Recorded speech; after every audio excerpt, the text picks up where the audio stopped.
there during the time. We had lunch. After lunch, we were told, I was informed that it was a scheduled audience with him, with the Filipino community, led by the group of Pastor Poloy, where he committed that they will give a short speech. Walang abnormalities. Everything was fine. We had lunch. We went to the stadium. Everyone was there. It was, kung maniniwala kayo, yung stadium punong-puno.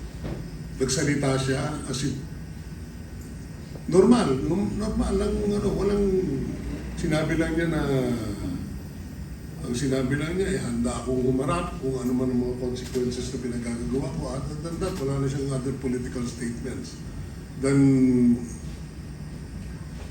greet the Filipino community. As a matter of fact, pagkatapos nga ng speech niya, ay magugulat kayo, yung taong sumalubong sa kanya, paglabas ng gym, siguro mag-iisang kilometro na, punong-puno pa rin ng tao at kinakawayan siya. Makita lang siya, masaya na sila. Everything was in order. Walang ini-expect na may mangyayaring malaki kinabukasan. So, next schedule namin was to have dinner, and during that dinner, we were informed na may nagkakagulo na nga daw sa Manila, may keso inaabangan na daw siya, may huhuli sa kanya pagdating niya. Yun na no. Sir, so wala po talagang, ang gusto ko lang pong sanang follow-up question is that, meron po bang mga indikasyon that the event,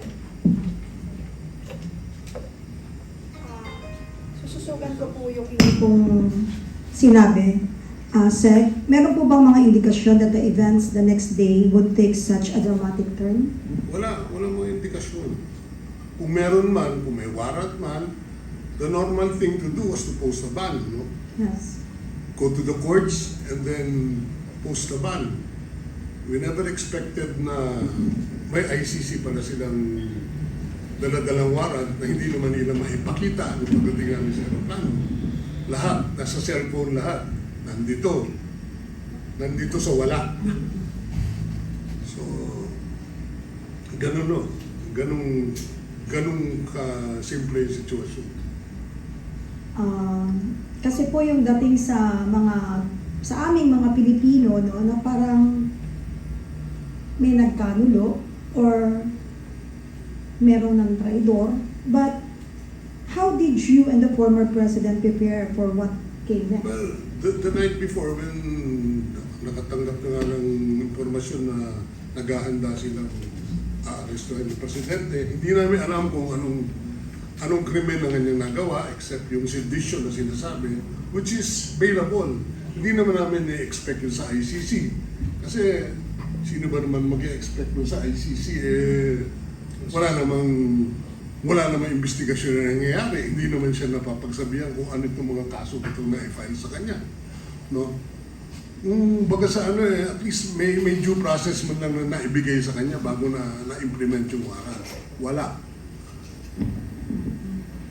So, sir, follow up. Were there conversation among your team about security or travel plans? Yes, we had the travel plan.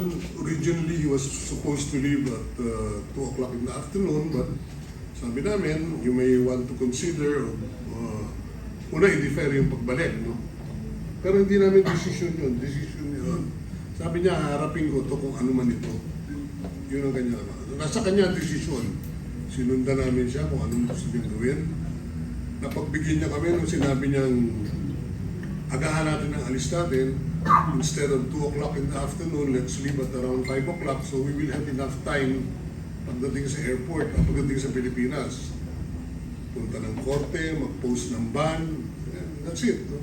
Hindi naman namin akalain na isang batalyon na pala yung sasalubong sa amin na magbibigay ng warrant of arrest na galing sa sinasabi nilang galing sa ICC na hanggang ngayon hindi pa namin nakikita kung ano yung warrant of arrest ngayon.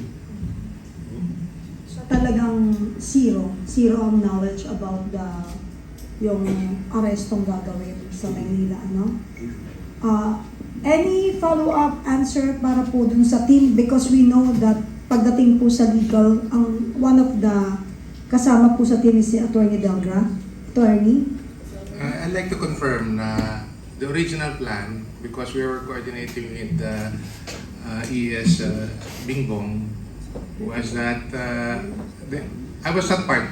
First of all, I was not part of the group from Hong Kong. I was in Manila at the time, and the original schedule was for Mayor Rudy to arrive in the afternoon of that day.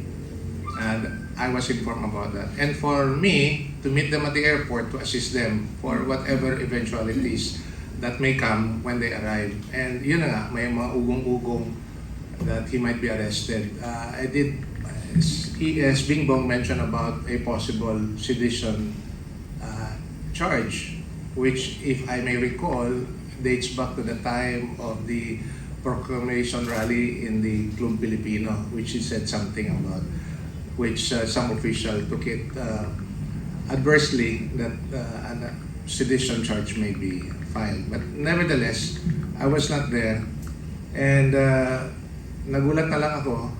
That's the reason why I was in Barong, because in the morning I had a hearing sa Muntinlupa. I did not expect that the plane would arrive in the morning. So anyway, we were able to arrive at the airport, pero hindi pa rin kami pinapapasok.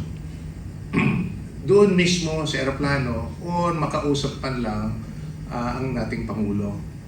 When I arrived at the airport, sa dulo nung hallway na yan, na naghihintay silang makita rin ang dating Pangulo, si Senator Bongo, si Vic Rodriguez, si Secretary Bebot Bello, Bobet Torion was also there, and 3 of the former president's medical doctors, para lang ma-examine siya kung sa kalusugan niya at that time.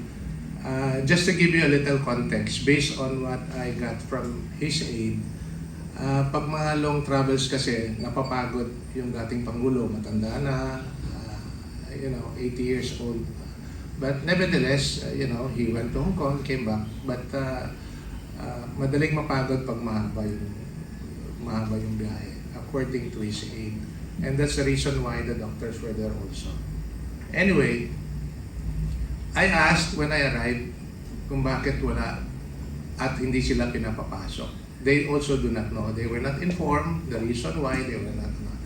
I talked to one of the police officers. I insisted that I'm one of the counsels of Mayor Rudy, former president, and then I said that I'd like to talk to my client.